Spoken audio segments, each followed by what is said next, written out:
Hello everyone, AKS IAS main section of free ఇనిషియేటివ్కి స్వాగతం. This is Santosh కోక. ఈరోజు క్వశ్చన్ చూసే ముందు మన రెగ్యులర్ అనౌన్స్మెంట్ అనేది చూద్దాం. ఏపీఎస్సి గ్రూప్ 1కి సంబంధించి తెలుగు మీడియం క్లాసెస్ అనేవి స్టార్ట్ చేయబడ్డాయి. ప్రిలిమ్స్ మెయిన్స్ బ్యాచ్కి సంబంధించి పూర్తి సిలబస్ కవరేజ్తో రాష్ట్ర స్థాయి అధ్యాపకులతో మెటీరియల్ అండ్ టెస్ట్ సిరీస్ అనేవి ఇవ్వబడతాయి. సో ఫర్ మోర్ ఇన్ఫర్మేషన్ ఈ నెంబర్స్కి కాల్ చేసి మీరు వివరాలు అనేవి తెలుసుకోవచ్చు. అయితే ఈరోజు క్వశ్చన్ మనకి తెలంగాణ ఆర్థిక వ్యవస్థ నుంచి ఒక క్వశ్చన్ అయితే తీసుకున్నాం. Question for 25th September 2024. Analyse the status of the micro, small and medium enterprises sector in Telangana. What policy initiatives have been introduced to support MSMEs and how have they impacted the state's economy. ఇక్కడ మనం question చూడగానే 3 steps అనే strategy రెగ్యులర్గా follow అవుతున్నాం. చాలా important. చాలామంది confuse అవుతున్నారు question tags సంబంధించి, అదేవిధంగా కీవర్డ్ సంబంధించి. మేజర్గా ఎగ్జామినర్ని ఇంప్రెస్ చేసే టెక్నిక్ అనేది ప్రజెంట్ ఇక్కడే మనకు తెలుస్తుంది. అంటే మార్క్స్ అనేవి అటు ఇటు అవ్వడం అయ్యే ఛాన్స్ అనేది క్వశ్చన్ రీడింగ్ నుంచే మనకు మొదలవుతుంది. సో అందుకని ఈ స్టెప్స్ మనం కంపల్సరీ ఫోకస్ చేయండి, రైట్? సో ఇది ఓవరాల్ మనం 15 questions ఒకేసారి అటెంప్ట్ చేయడానికి కూడా చాలా బెనిఫిట్ అవుతుంది. ఓకే, సో అయితే క్వశ్చన్ రీడింగ్ వితిన్ 1 minuteలో మనం ఇక్కడ ఒక టాపిక్ ఉంది, micro, small and medium enterprises sector in Telangana. రీసెంట్గా మనకి కొత్త పాలసీ స్టార్ట్ చేశారు కాబట్టి పరిశ్రమ 4.0గా దానికి సంబంధించి చాలా ఇంపార్టెంట్ క్వశ్చన్ ఇది. అయితే ఇక్కడ ముఖ్యంగా క్వశ్చన్ ఎన్ని పార్ట్స్లో ఇచ్చారు? 2 partsలో ఇచ్చారు. తెలంగాణలో సూక్ష్మ, చిన్న మరియు మధ్య తరహా పరిశ్రమల రంగ స్థితిని విశ్లేషించండి.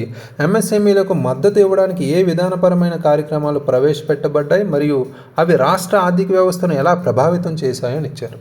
సో ఇక్కడ 2 partsలో ఇచ్చారు. క్వశ్చన్ ట్యాగ్స్ అర్థం చేసుకుంటే అనలైజ్ అంటే విశ్లేషణ అనేది వెరీ ఇంపార్టెంట్. ఇక్కడ అనలైజ్కి ఏం చేయాలి?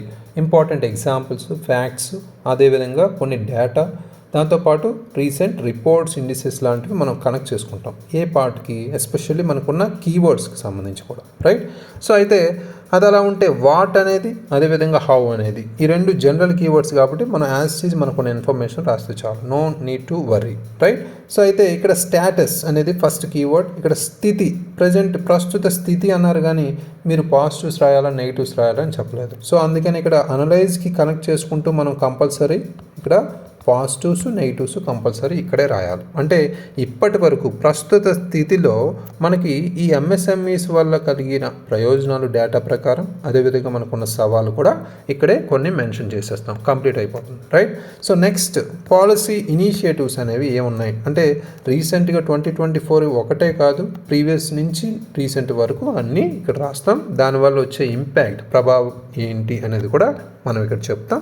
ఏమైనా ఇంకా తీసుకోవాల్సిన చర్యలు ఏమైనా ఉంటే అవి చెప్పి ముగిస్తాం. అంటే అవి కంక్లూజన్లో అయినా రాయొచ్చు, మీ స్పేస్ అండ్ టైం బట్టి సపరేట్గా అయినా క్రియేట్ చేయొచ్చు. ఇక్కడ స్ట్రక్చర్ అనేది మనం నిర్మాణం అనేది ఒక బాడీ పార్ట్కి సంబంధించి తీసుకుంటే ఫస్ట్ మనం క్వశ్చన్ ట్యాగ్కి సంబంధించి, అదేవిధంగా కీవర్డ్స్ సంబంధించి ప్రస్తుత స్థితి అనేది మనం రాయమన్నారు కాబట్టి స్థితికి సంబంధించి ఇక్కడ పాజిటివ్స్, నెగిటివ్స్ అంటే కొన్ని సవాళ్ళు, అదేవిధంగా సానుకూల ప్రభావాలు కూడా రాస్తాం. అదేవిధంగా నెక్స్ట్ కీవర్డ్స్ ఏంటి మనకి? ముఖ్యంగా పాలసీ ఇనిషియేటివ్, విధాన కార్యక్రమాలు ఏవైతే ఉన్నాయో మనకి అవి 1 by 1 రాస్తాం, ఫస్ట్ నుంచి ఇప్పటి వరకు. అదేవిధంగా నెక్స్ట్ మనకి రాష్ట్ర ఆర్థిక వ్యవస్థను ఎలా ప్రభావాలు ఏంటి అనేది కూడా ఇక్కడ చెప్తాం. ఫైనల్గా మనం అవసరమైన చర్యలు సపరేట్గానే చెప్పచ్చు, ముగింపులో అయినా చెప్పచ్చు, రైట్? ఇది creating the structure, simple, right? So మీరు ఆన్సర్ ఏదైనా క్వశ్చన్ రాసేటప్పుడు ఇలా మీరు క్రియేట్ చేసుకుంటే ఈచ్ అండ్ ఎవ్రీ వర్డ్ చదివినప్పుడు మీరు ఓవర్ కాన్ఫిడెన్స్తో తప్పులు చేసే అవకాశమే ఉండదు, రైట్? అందుకని ఈ స్పెషల్గా మనం ఒక 1 minute 2 minutes వేస్ట్ అయినా పర్వాలేదు అనేది మనం ఇక్కడ రెగ్యులర్గా ఈ స్ట్రాటజీ అనేది ఫాలో అవుతున్నాం. నెక్స్ట్ ఇక్కడ బ్రెయిన్ స్టార్మింగ్ వచ్చేసరికి 1 నిమిషంలో మనకున్న ఇంపార్టెంట్ కీవర్డ్స్ అన్ని రీకాల్ చేసుకుంటాం. ఈ పర్టికులర్ ఎంఎస్ఎంఈ టాపిక్ సంబంధించి ఏమున్నాయి అంటే రీసెంట్గా పాలసీ ఉంది. ఏంటిది? పరిశ్రమ మనకి 4.0గా తీసుకొచ్చిన రీసెంట్ ఎంఎస్ఎంఈ పాలసీ, రైట్? దాన్ని కంపల్సరీ ఇంక్లూడ్ చేసుకుంటాం. దానిలో ఉన్న కొన్ని ఇంపార్టెంట్ డేటా ఇనిషియేటివ్స్ అన్నీ కూడా, ఫర్ ఎగ్జాంపుల్ మనకున్న యంత్ర ఫండ్ కూడా మనం ఇక్కడ 100 కోట్లకు సంబంధించి లింక్ చేసుకోవచ్చు. ఇలాంటివన్నీ, రైట్? Very important keywords. అదే దట్ మనకున్న TI pass, right? TS pride, అదేవిధంగా ఐఐపి. సో కొన్ని మనకి రీసెంట్గా గ్లోబల్ లింకర్ అనే డిజిటల్ ప్లాట్ఫామ్ను కూడా లింక్ చేసుకున్నారు, రైట్. గ్లోబల్ లింకర్ అనేది కూడా లాంచ్ చేశారు, ఇది కూడా ఇంపార్టెంటే. ఇలాంటివన్నీ కంపల్సరీ ఫోకస్డ్ ఏరియా. అదేవిధంగా మనకి డేటా అనేది కంపల్సరీ ఇంక్లూడ్ చేసుకుంటాం according to recent reports and indices లాంటివి మనం తీసుకుంటూ దానికి కంపల్సరీ కొన్ని examples report. For example SIDBI రిపోర్ట్ని మనం ఆధారంగా తీసుకోవచ్చు 2023కి సంబంధించి ఎంఎస్ఎంఈకి సంబంధించి, రైట్. అదేవిధంగా టీఎస్ ఐపాస్, టీఎస్ ప్రైడ్ లాంటి, అదేవిధంగా కొన్ని ఐఐపి స్కీమ్లకు సంబంధించి డిజిటల్ మద్దతుకు సంబంధించి స్కీమ్స్, కొత్త విధాన కార్యక్రమంలో కూడా మనం లింక్ చేసుకోవచ్చు. ఇవన్నీ మనకి ఇంపార్టెంట్ స్కీమ్స్. అండ్ అదేవిధంగా కంక్లూజన్లో మనకున్న కొన్ని లక్ష్యాలు కూడా మనం లింక్ చేసుకోవచ్చు, రైట్. సో ఇవన్నీ ఇంపార్టెంట్ కీవర్డ్సే. ఇది ఇక్కడ మేజర్గా ఎన్ని ఎగ్జాంపుల్స్ రాస్తామనుకన్నా ఎకానమీ ఆర్ ఆర్థిక వ్యవస్థకు సంబంధించింది కాబట్టి మనకి డేటా ఎక్కువ కనిపించే విధంగా ఉండాలి, రైట్. ఆన్సర్. అయితే పరిచయం వచ్చేసరికి కరెంట్ అఫైర్స్ ఇంట్రడక్షన్ ప్రకారం మనం ఇక్కడ ఏం రాయొచ్చు. ఇక్కడ ముఖ్యంగా రీసెంట్గా మనకు ఉన్న ఎంఎస్ఎంఈ పాలసీ ఏదైతే ఉందో పరిశ్రమ 4.0 గురించి మనం కంపల్సరీ రాస్తాం, అది ఒకటి. లేదా సో అందరూ అదే రాస్తున్నారు కాబట్టి మనం కొత్తగా రాయాలి అనుకుంటే 2023లో మనకున్న ఈ గ్లోబల్ లింకర్ అనే డిజిటల్ ఇనిషియేటివ్ గురించి అయినా రాయొచ్చు, రైట్. సో ఇలాంటివి మనం current affairs introduction related issues రాస్తే సరిపోతుంది. ఇక్కడ నెక్స్ట్ బ్యాక్గ్రౌండ్ వైజ్ మనం ఇక్కడ ఎంఎస్ఎంఈ అంటే ఏంటో రాయొచ్చు, లేదా ఎంఎస్ఎంఈ పాలసీ రీసెంట్ కాకుండా మనకి బిఫోర్ దట్ మనకి ఎక్కువగా ఇటీవల కాలంలో తెలంగాణ ప్రభుత్వం తెలంగాణ స్టేట్ గ్లోబల్ లింకర్ గురించి అయినా, లేదా ఎంఎస్ఎంఈ రంగం ముఖ్యంగా తెలంగాణ రాష్ట్ర పరిశ్రమల వ్యవస్థలో మూలస్తంభంగా ఎలా ఉంది అనేది కూడా మనం ఇక్కడ చెప్తాం. సుమారు 12% మనకి ఇక్కడ ఆ రంగంలో మనకి జిఎస్డిపిలో మనకి కాంట్రిబ్యూషన్ అయితే ఇస్తుంది. అదేవిధంగా 10% కూడా ఉద్యోగాలు ప్రొవైడ్ చేస్తున్నాయి. కాబట్టి ఇది మేజర్గా దాని ఇంపార్టెన్స్ రూపంలో బ్యాక్గ్రౌండ్ అనేది చెప్తాం, రైట్. నెక్స్ట్ నిర్మాణంలో మనం అనుకున్న స్ట్రక్చర్ ఏదైతే ఉందో దాన్ని ఇక్కడ ఫాలో అవుతాం, రైట్. సో మైండ్లో ఏదైతే స్ట్రక్చర్ అనుకున్నామో 1 by 1 అక్కడ మనం చేస్తాం. స్థితి ఏంటి, దానికి సంబంధించిన స్థితి పాజిటివ్స్ అండ్ నెగిటివ్స్ రెండు కంబైన్ చేసి రాసేయచ్చు, సపరేట్గా అవసరం లేదు ఇక్కడ. సో ముఖ్యంగా ఇక్కడ స్థితి అడుగుతున్నారు, ప్రజెంట్ స్థితి ఎలా ఉంది, రైట్. అది పాజిటివ్ అయినా సరే. మీ ఆరోగ్య స్థితి ఎలా ఉందంటే మనం బాగాలేకపోవచ్చు, బాగోపోవచ్చు, రైట్. బాగుండొచ్చు, రైట్. ఆ రెండు మనం రాయొచ్చు, రైట్. సో ఇదే రాయాలనేది అక్కడ చెప్పలేదు కాబట్టి కీవర్డ్ని అడ్రస్ చేయాల్సిన క్వశ్చన్ ట్యాగ్ కూడా మనం లింక్ చేస్తూ ఇక్కడ రెండు చెప్తున్నాం డిఫరెంట్ ఎగ్జాంపుల్స్ అండ్ ఫ్యాక్ట్స్తో. అయితే ఇక్కడ ముఖ్యంగా ప్రస్తుత స్థితికి సంబంధించి పాజిటివ్ రూపంలో వృద్ధికి సంబంధించి, అదేవిధంగా దానికి సంబంధించిన కాంట్రిబ్యూషన్ ఏదైతే సహకారం ఉందో అది రాయొచ్చు. ఫర్ ఎగ్జాంపుల్ ఇందాక చెప్పినట్టు 12% ఇక్కడ మేలు చేస్తుంది జిఎస్టిపికి సంబంధించి, అదేవిధంగా 10% ఉపాధికి సంబంధించి కూడా ఉద్యోగాలు సృష్టిస్తుంది ఈ ఒక్క సెక్టార్లో, రైట్. కీలక రంగాలు ఇక్కడ చూసుకుంటే మనకి తెలంగాణలో ఎంఎస్ఎంఈస్ ప్రధానంగా వస్త్రాలు సంబంధించి ఎక్కువగా ఆ రంగంలో ఉంది. ఫర్ ఎగ్జాంపుల్ ఇక్కడ సిరిసిల్ల ప్రాంతాన్ని మనం చెప్పచ్చు, లేదా ఐటీ పరిశ్రమలకు సంబంధించి మనం హైదరాబాద్ చెప్పచ్చు, రైట్. సో అదేవిధంగా మనం ఇక్కడ ఔషధ రంగానికి సంబంధించి కూడా మనం మాట్లాడుకుంటే వరంగల్ గురించి చెప్పచ్చు, రైట్. ఇలాంటి ఎగ్జాంపుల్స్ అనేవి కంపల్సరీ కనిపించాలి, రైట్.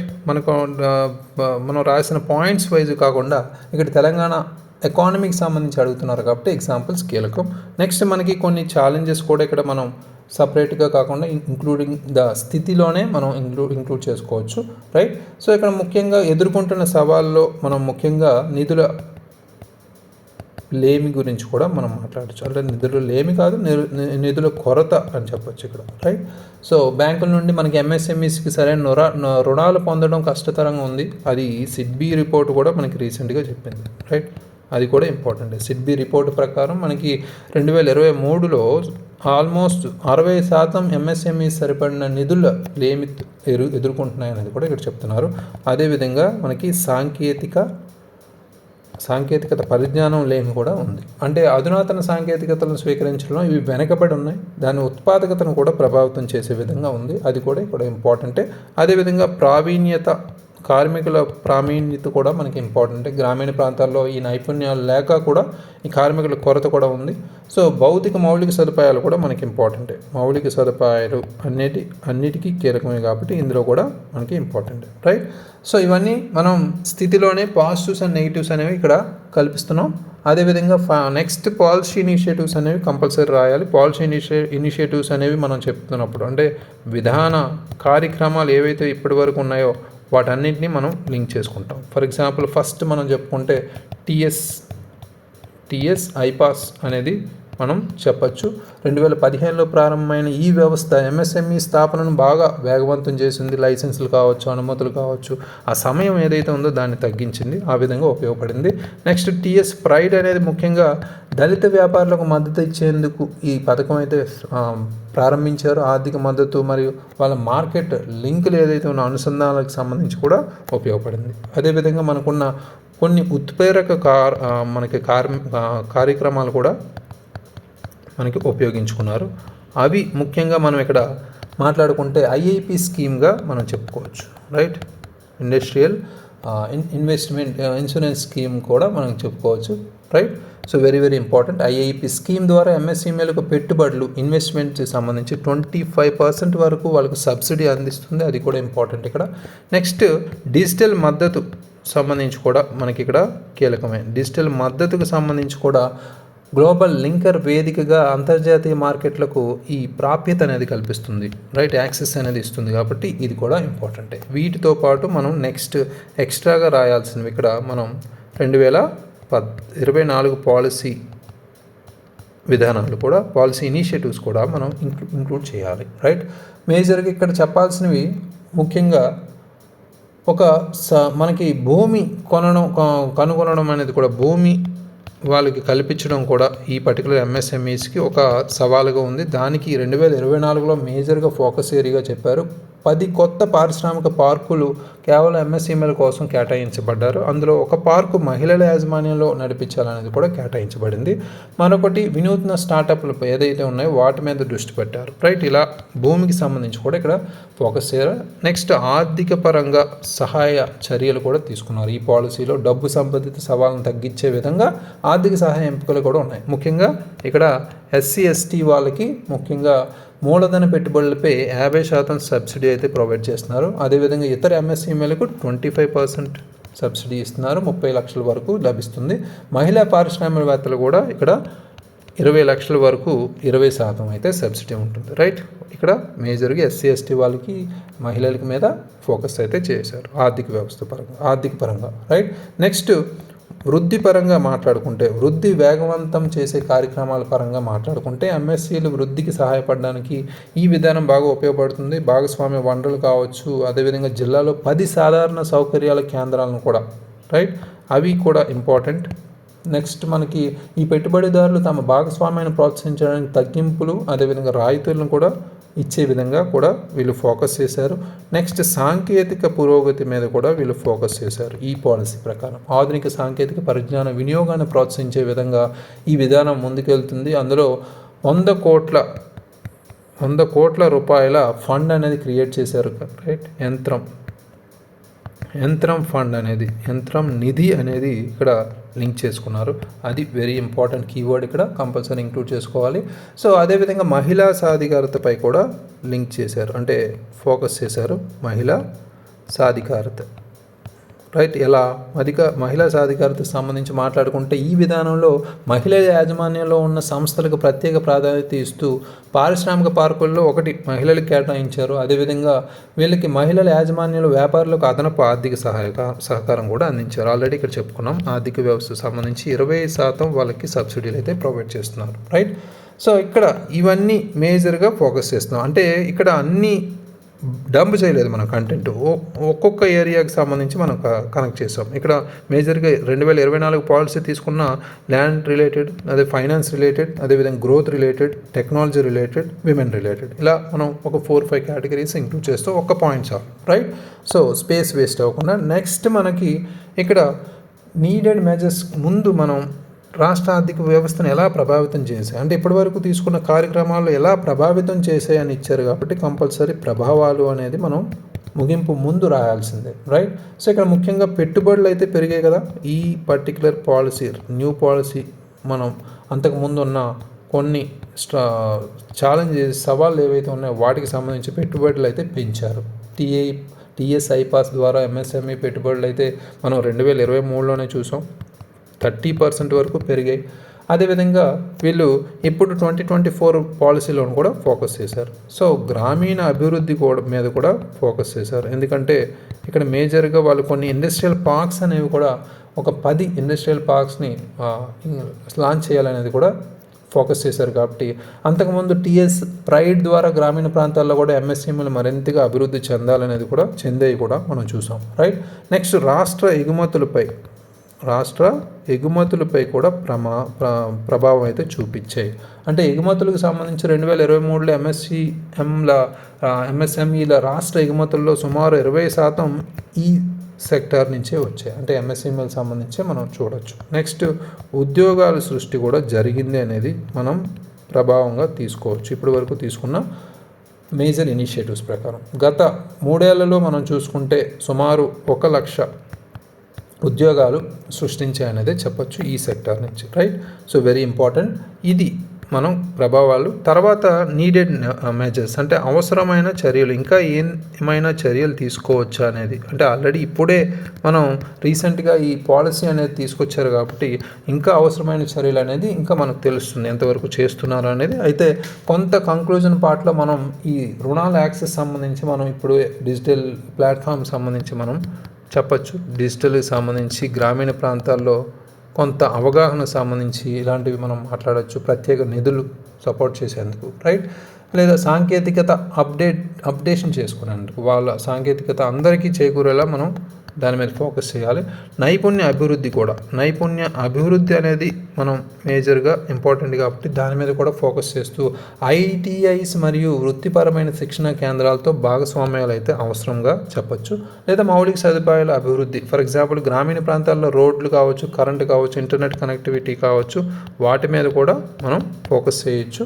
నెక్స్ట్ మార్కెట్ లింకేజెస్ అనేవి చాలా ఇంపార్టెంట్. మార్కెట్ అనుసంధానాలు అనేవి చాలా ఇంపార్టెంట్. ఎందుకంటే భారీ సంస్థలతో భాగస్వామ్యాలు చేసుకోవడం, దానివల్ల సరఫరా గొలుసును మనం నిరంతరం వాటి మీద ఫోకస్ చేయొచ్చు, రైట్. ఇవన్నీ తీసుకోవాల్సిన చర్యలు. ఇవి సపరేట్గా రాయాలనే లేదు, ముగింపులో కూడా రాయొచ్చు. 1 నుంచి 1.5 భవిష్యత్తును ఉద్దేశించి ఇక్కడ ముగింపులో మనం ఈ రంగం 2030 నాటికి తెలంగాణ మనకున్న టార్గెట్ ఎంత, $500 బిలియన్ ఏదైతే ఉందో మనకి ఆ టార్గెట్ ఆర్థిక వ్యవస్థ లక్ష్యాన్ని చేరుకోవడంలో ఇది ప్రధాన పాత్ర పోషిస్తుంది అని రాయొచ్చు. ఇక్కడ ముఖ్యంగా మనం ఇంక్లూజివ్, సమ్మిళిత వృద్ధి అనేది లేదా సుస్థిర అభివృద్ధి అనేది ఇక్కడ లింక్ చేసుకోవచ్చు. ఇలాంటి కీవర్డ్స్ అనేవి ఇంపార్టెంట్, రైట్. సో మనం లక్ష్యం సాధించడమే కాదు, ఇక్కడ సమ్మిళిత వృద్ధి, అదేవిధంగా సుస్థిర వృద్ధితో మన లక్ష్యం అనేది ఫాలో అవ్వాలనేది మనం ఇక్కడ ఫోకస్ పాయింట్, రైట్. సో ఇది perfect structure according to the demand of the question. Each and every keyword address చేస్తూ మనం ఒక ఫ్లో కంటిన్యూటీతో మనం ఆన్సర్ అయితే ఇలా రాయొచ్చు. అయితే ఈరోజు రాసిన ఆన్సర్స్ 2 డిఫరెంట్ టైప్స్ ఆన్సర్ అయితే మనం చూద్దాం. రేఖ రాశారు, తెలంగాణ ప్రభుత్వం కొత్తగా పాలసీ స్టార్ట్ చేసిందనే current affairs introduction, very good. 2023 ఉద్యమ రిజర్వేషన్ డేటా ప్రకారం మనకు 40% రాజధాని పరిసర ప్రాంతాల్లో 20,000 వరకు మేడ్చల్, సంగారెడ్డి, అదేవిధంగా రంగారెడ్డిలలో పనిచేస్తున్నాయని కూడా తెలిపే, very good. So very good data. Next ఎంఎస్ఎంఈలకు సంబంధించి సంఖ్య డేటా ప్రకారం కూడా ఈ బ్యాక్గ్రౌండ్ టాపిక్గా మనం చెప్పుకోవచ్చు. ఈ విధంగా వివిధ ప్లాట్ఫామ్లలో చిన్న మధ్య సూక్ష్మ సంస్థలు నమోదయ్యాయని పోర్టల్ల అంచనా ప్రకారం కూడా మనకి 1 కోటి పెట్టుబడిని అందుకున్నాయనేది కూడా సగటున మనకి 2.15 కోట్లకు పెట్టుబడి కూడా పెరిగిందని. తెలంగాణ రాష్ట్ర అంతర్గత సర్వే ప్రకారం సేవా రంగంలో 33 లక్షల మంది ఉద్యోగాలను కలిగి ఉంటాయనేది కూడా చెప్పారు, వెరీ గుడ్. సో అయితే ఇవన్నీ మనకి ప్రస్తుత స్థితికి సంబంధించి రాశారు. ఎంఎస్ఎంఈలకు మద్దతు ఇవ్వడానికి తెలంగాణలో ఉన్నటువంటి కార్యక్రమాలు ఏవైతే ఉన్నాయో వాటిని ఇక్కడ అడ్రస్ చేశారు. Startup India, standup India, make in India, Mudra రుణాలు ఏవైతే మన కేంద్ర ప్రభుత్వం ద్వారా ఉన్నాయో అవన్నీ ఫాలో అవుతున్నారు. కాగా తెలంగాణలో దేశానికి ఆదర్శంగా ఉండే ఐపాస్ అనేది లింక్ చేశారు, వెరీ గుడ్. టీఎస్ ప్రైడ్ అనేది కూడా దళిత వ్యాపారులకు సంబంధించి, టీ ప్రైమ్ మైనారిటీ వ్యాపారుల మద్దతుకు, వి హబ్ మహిళల వ్యాపార నిర్వహణ మద్దతుకు, బెస్ట్ బ్రాహ్మణుల వ్యాపార సంస్థల సంస్థాగతులు. Very good initiatives. నెక్స్ట్, ఈ పథకాల ద్వారా తెలంగాణ ఇప్పటికీ ఎంఎస్ఈవి సేవల రంగాన్ని మద్దతు ఇస్తున్న రాష్ట్రాల్లో ముందు వరుసలో ఉన్నామనేది కూడా ఇక్కడ చెప్పారు. నెక్స్ట్, కొన్ని సవాళ్ళు కూడా ఇంక్లూడ్ చేశారు. నూతన సాంకేతికతలు ఏమి, భూమి వనరుల అందుబాటులో లేకపోవడం, ముడి పదార్థాల లభ్యతలేమి, ఎక్కువగా అసంఘటిత రంగంలో ఉండటం, కార్మికుల నైపుణ్యాలేమి, మార్కెట్ అనుసంధాన సమస్యలు, ఇవన్నీ సవాళ్ళుగా ఉన్నాయి ఇప్పుడు ప్రీవియస్గా. రైట్. సో ఇప్పుడు ఫోకస్ చేసింది ఎంఎస్ఎంఈ పాలసీ అనేది కూడా ఇక్కడ చెప్తున్నారు. తెలంగాణ ప్రభుత్వం నూతన ఎంఎస్ఎంఈ పాలసీ ప్రణాళిక సిద్ధం చేసిందని, దీని ద్వారా దాగి ఉన్న ఫలితాలు అనేది సమగ్ర ఉపాధి కల్పన, ఆర్థిక అభివృద్ధి, టెక్నాలజీ వినియోగిత పెంపు, మెరుగైన ఉత్పాదకత, లింగ సాధికారత వంటి అంశాలు. ఎందుకంటే ఎక్కువగా మహిళా ఆర్థిక సహకారం కావచ్చు, వాళ్ళకి సపరేట్ ఇండస్ట్రియల్ పార్క్ క్రియేట్ చేయడం కావచ్చు, వాటి మీద శ్రద్ధ చూపారు కాబట్టి అది కూడా ఇంక్లూడ్ చేశారు. Very good. వృద్ధి చెందించుటకు ప్రాధాన్యత ఇవ్వబడింది అనేది కూడా. ఇప్పటికే సేవారంగం 60%తో గణనీయ వృద్ధి సాధించి ప్రాముఖ్య రంగంలో ఉంది. అది ఎంఎస్ఎంఈ విధానం ద్వారా జిఎస్డిబికి ఎంఎస్ఎంఈ వాటా కూడా 10% పెంపుదలతో పాటు సంఖ్యను సంవత్సరానికి 15% వృద్ధి చేయడం అనేది కూడా ఇక్కడ చెప్పారు. ఎంఎస్ఎంఈల అభివృద్ధి కోసం తెలంగాణ ప్రభుత్వం వేగవంతమైన నిర్మాణాలను తీసుకుంటూ 4.0 సాంకేతికతతో కూడిన మార్గదర్శకత్వం ద్వారా ఎస్టీజీ 8-9 లక్ష్యాల సాధనకు కృషి చేస్తుందనేది కూడా చెప్పారు. Very good. సో నెక్స్ట్ ఇక్కడ లక్ష్యాల సాధన కృషి చేస్తుంది అనేది కూడా ఇక్కడ లింక్ చేసుకున్నారు. Very good. సో కంక్లూజన్లో ఓవరాల్గా మనం ఈ ఆన్సర్ చూస్తే కొన్ని అప్రోచ్ రిలేటెడ్ కొంత అటు ఇటు మిస్ అయింది. So remaining are very good. Data అనేది ఇంక్లూడ్ చేశారు. ఈచ్ అండ్ ఎవ్రీ పాయింట్స్ అనేవి కూడా ఇంక్లూడ్ చేసుకున్నారు. సో తెలంగాణ ఎంఎస్ఎంఈ పాలసీతో స్టార్ట్ చేస్తూ మనకి ఇంపార్టెంట్ ఇన్ఫర్మేషన్ కూడా ఇచ్చారు. బ్యాక్గ్రౌండ్ ఇన్ఫర్మేషన్, ప్రస్తుత స్థితి ఎలా ఉందో ఇక్కడ చెప్పారు. ఇక్కడే మనం కొన్ని సవాళ్ళు కూడా లింక్ చేస్తే సరిపోతుంది. అంటే ఇక్కడే ఎందుకు చేయాలి అంటే మనం నెక్స్ట్ మనకి ఎంఎస్ఎంఈ పాలసీస్ గురించి ఇనిషియేటివ్స్ దగ్గరే మొత్తం అన్ని రీసెంట్ వచ్చే వరకు మనం లింక్ చేసుకోవచ్చు. ఆ తర్వాత ఇంకేమైనా ఉన్నాయా అనే సవాళ్ళు సూచనలు మనం చెప్పచ్చు. రైట్. ఈ పర్టికులర్ ఐటమ్ ఏదైతే ఉందో సవాళ్ళు అనేది ఇక్కడ రాయాలన్నమాట. రైట్. సో అది చూసుకోండి మేజర్గా. Right. Remaining are good. So next మనకి ఇక్కడ ఈ ఆన్సర్లో మనం చూసుకుంటే హోలిస్టిక్గా మనకి ఎవ్రీథింగ్ ఈజ్ ఓకే ఎక్సెప్ట్ మనకి కొంత అప్రోచ్ రిలేటెడ్గా అక్కడ ఇక్కడ అయింది. సో అడ్జస్ట్మెంట్స్ అంటే చేసుకోవాలి. రిమైనింగ్గా వెరీ గుడ్. సో ఓవరాల్గా ఈ ఆన్సర్కి మనం 6 out of 10 మార్క్స్ అయితే ఇవ్వచ్చు. Very good. Well information, very good information, good structure actually. So good points also, very good points. Okay. So next ఇంకో ఆన్సర్లో మనం చూస్తే ఈ రఘు తేజవత్ రాశారు. ఇక్కడ ముందుగా మన తెలంగాణ ప్రభుత్వ పాలసీకి సంబంధించి రాశారు. ఆధునీకరణ కోసం కూడా మనకి ఎక్కువగా శ్రీధర్ బాబు 100 కోట్లు కేటాయించారు అనేది కూడా చెప్పారు. Very good. యంత్రాల ఆధునీకరణ కోసం very good. Current affairs introduction. Next స్థితికి సంబంధించి 2 కోట్ల ఎస్ఎంఈస్ ఉన్నాయని గ్రామీణ ప్రాంతం నుండి అనేది కూడా ఇక్కడ చెప్పారు. ఇక్కడ కొంత స్టాటిక్ పార్ట్ కూడా ఇక్కడ బ్యాక్గ్రౌండ్ డేటాకి సంబంధించి కూడా లింక్ చేసుకున్నారు. ఇక్కడ ప్రధాన సవాళ్ళు ఏదైతే ఉందో లోన్ సౌకర్యాల కొరత కావచ్చు, ముడి సరుకుల కొరత, ఇవన్నీ మనకి లింక్ చేసుకున్నారు. మనకి పాజిటివ్స్ అండ్ నెగిటివ్స్ ప్రస్తుత స్థితిలో భాగంగా ప్రభావాలకు సంబంధించి అనుకూల ప్రభావాలు చూస్తే అధిక మందికి ఉపాధి కల్పిస్తున్నారు ఈ పర్టికులర్ సెక్టార్ వల్ల 40% కంటే ఎక్కువ. వ్యవసాయ ఆధునీకరణ కూడా జరుగుతుందని పంపు సెట్లు, వైర్లు, స్పేర్లు, అదేవిధంగా మోటార్లు ఉపయోగించుకొని ప్రభుత్వ కార్యక్రమాలు ఏవైతే ఉన్నాయో మనకి సెకండ్ పార్ట్ ఏదైతే ఉందో ద క్వశ్చన్ అడ్రస్ చేశారు. ఇక్కడ పాలసీ 2024లో ముఖ్యంగా మనకున్న 75 లక్షల నుండి 1 కోటి వరకు పెంచింది అనేది కూడా నిధులకు సంబంధించి మాట్లాడారు. ఇండస్ట్రియల్ హెల్త్ క్లీనింగ్ సంబంధించి కూడా ఇక్కడ మాట్లాడారు. ముఖ్యంగా 2021-23 వరకు దాదాపు దేశంలోనే అతి తక్కువ ఎంఎస్సీలు మూతపడ్డాయి అనేది కూడా వెరీ గుడ్. సో ఐడియా అనేది కూడా ఇక్కడ లింక్ చేసుకున్నారు. ఆవిష్కరణలకు సంబంధించి, రీసెర్చ్కి సంబంధించి, ప్రైడ్కి సంబంధించి కూడా లింక్ చేశారు. Very good. టాస్క్ కూడా ఇంపార్టెంటే. తెలంగాణలో ఉన్న విద్యార్థుల యొక్క స్కిల్స్ పెంచడానికి సంబంధించి తెలంగాణ ఆర్థిక వ్యవస్థకు పై ఎంఎస్ఎంఈ ప్రభావం ఏదైతే ఉందో ఇప్పుడు ఏవైతే ఇనిషియేటివ్స్ ఉన్నాయో దానికి సంబంధించి ఉపాధి కల్పన విషయంలో దాదాపు అన్ని రంగాల కంటే ఎక్కువగా ఉందని, తెలంగాణ జిఎస్డిపిలో దాదాపు 15% వాటా, ద్రవ్యోల్బణం నియంత్రణ చేస్తుంది, ప్రపంచ మార్కెట్లో పోటీ. తెలంగాణ ఎంఎస్ఎంఈ ఇటీవల ఐరిస్ సంస్థతో 21,000 కోట్లు పెట్టుబడి కూడా తెలిసింది. పై విధానం తెలంగాణ ఆర్థిక వ్యవస్థలో ఎంఎస్ఈ పాత్ర ప్రధానంగా కనిపిస్తుంది. 2028 నాటికి జిఎస్డిపి 7 లక్షల కోట్లకు చేసే ప్రయాణంలో ఎంఎస్ఎంఈ పాత్ర అధికంగా ఉందనేది కూడా కంక్లూజన్లో రాశారు. Very good. హోలిస్టికల్గా ఒక అప్రోచ్ అనేది కంప్లీట్గా ఫాలో అయ్యారు, ఒక ఫ్లో అనేది very good. So current affairs, static and మనకి చూసుకుంటే స్థితికి సంబంధించి మనకి ఏదైతే క్వశ్చన్లు అడిగారో పాజిటివ్స్ అండ్ నెగిటివ్ అని అడగలేదు, బట్ స్టేటస్ అన్నారు అంతే. బట్ మనం కంపల్సరీ ఈ రెండు రాయాలి. ఇక్కడ ఇది ఫాలో అయ్యారు, very good. So compare to other answers, అన్ని ఆన్సర్స్ మనం చూసాం ఈరోజు.